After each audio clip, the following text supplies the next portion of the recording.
Hi, I'm Aishwarya, and this is the story of how me and my band almost cancelled our show right then and there on stage while the audience was watching. Okay, before I get ahead of myself, hi, I'm a musician from Namma Bengaluru and I'm traveling with my band of friends all the way from Kunur, which is here, this far to put up a nice and simple show. One that's peaceful without any glitches. How innocent are we, right? Anyway, this is my band, the Pocos. And if you notice, we're kind of big. We're a big band. We're more choir than band, if I had to be specific. But someone once described us as a masala ensemble, and I think that sounds about right. So, as Pocos and pluses are on our way, and as you can see, the views on our way are gorgeous. It gets harder and harder to not whip out the camera, honestly. Kunur is a gorgeous town, but I unfortunately only got to see a little bit of it when we were on our way in and on our way out. Because we weren't here to sightsee, we were here on a mission. We had a job, we had a mission to accomplish. Fun fact, you actually have to get a pass to enter Kunur. You have to get something called an e-pass if you're driving down in your own vehicle, because authorities want to limit the number of vehicles entering the Nilgiris. I like that rule. That's a good rule. Anyway, so as established in the first act, we're still in the first act actually. The place we were performing at is called Kunur Club, and it's very old-timey, very rustic, and it's just absolutely gorgeous. What you have said. Oh my god. Here's a short look at the venue.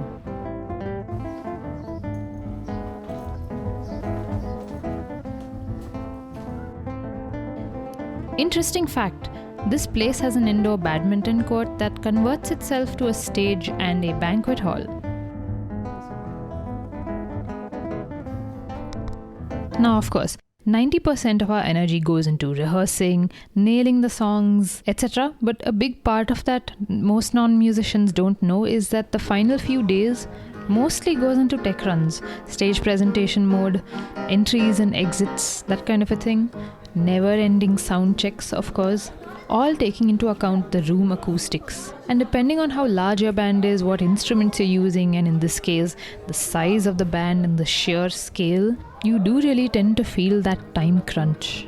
And since we've come all the way here to put up a good show, hopefully we sound good, So it takes probably a week for all the tech runs, probably an entire day on stage for the run-throughs. It's a precarious task because no matter how much time we think we have, it always feels cut short. Same with staging. We take around another half of the day just to prepare stage presentation. Arrive in a neat line, exit in a neat line. It shouldn't look like we're scrambling, even though we do end up doing that in the green rooms.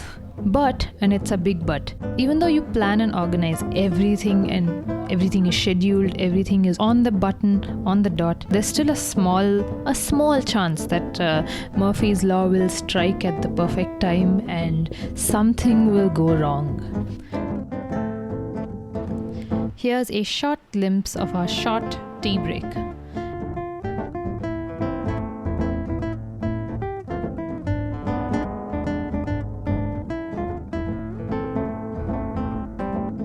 And me taking the chance to explore the territory a bit.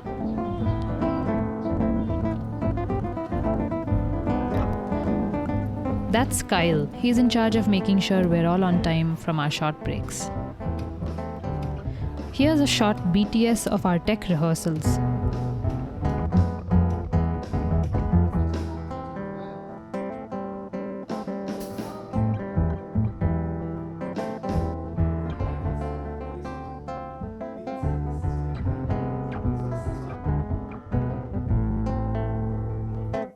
And so rehearsals came and went.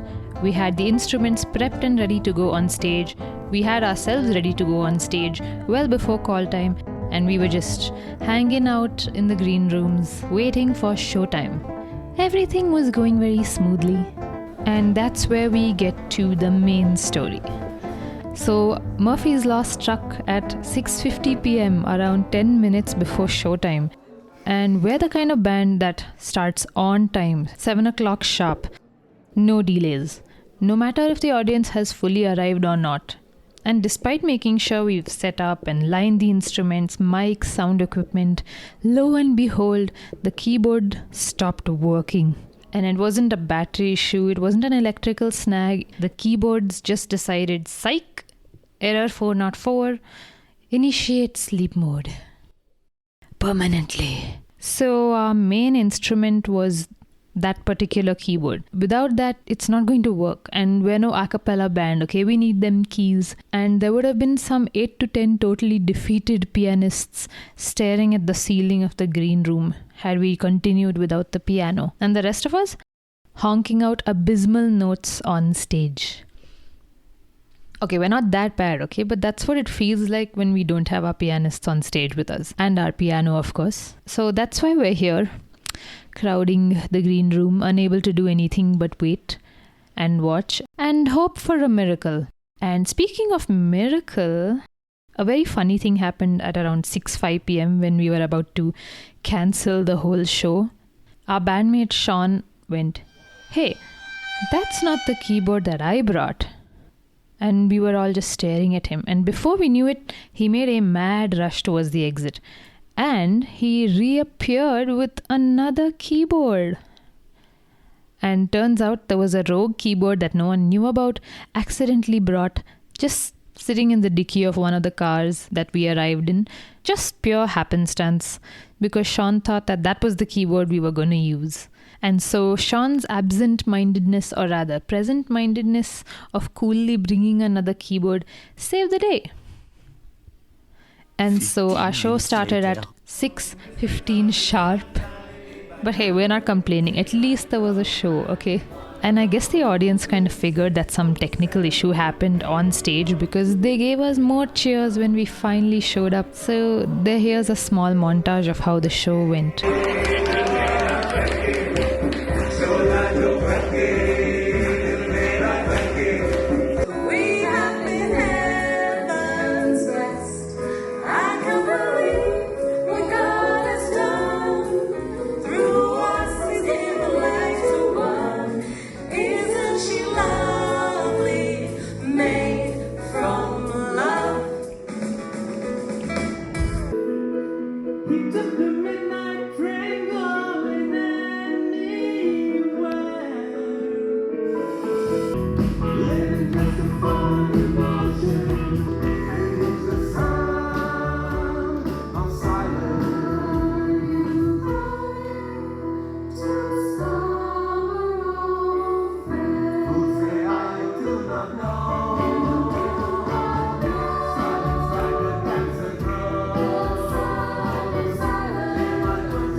And that's what happened at our Easter show in Kunur Club.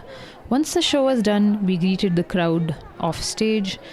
We headed to our dinner tables and the hosts from the club prepared a scrumptious meal. So we usually save the heavy dinners and the food inhaling for after a show because you wouldn't want to put in too much food before a show because you want to avoid feeling sleepy or sick or woozy. Also, hot tip, best to avoid Kunur's infamously yummy hot chocolate before the show. Just saying, sugar rush. That came out of nowhere. And that's how the day ended, and it ended on a high note. Pun intended. And after the show the next day, we stopped at our friend's home for some more delicious lunch before we headed back home to Bangalore. A lot of lessons were learnt on this trip.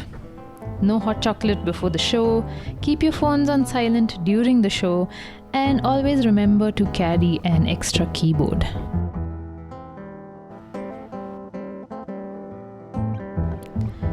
And that's about it. If you liked this vlog, do hit that subscribe button for more. And if you like the music that accompanied this vlog, it was written, composed by me and my other bandmates from another band called Trispecta. You can reach out to us here for any inquiries, and you can reach out to the Pocos here on our social medias. That's all. That's all.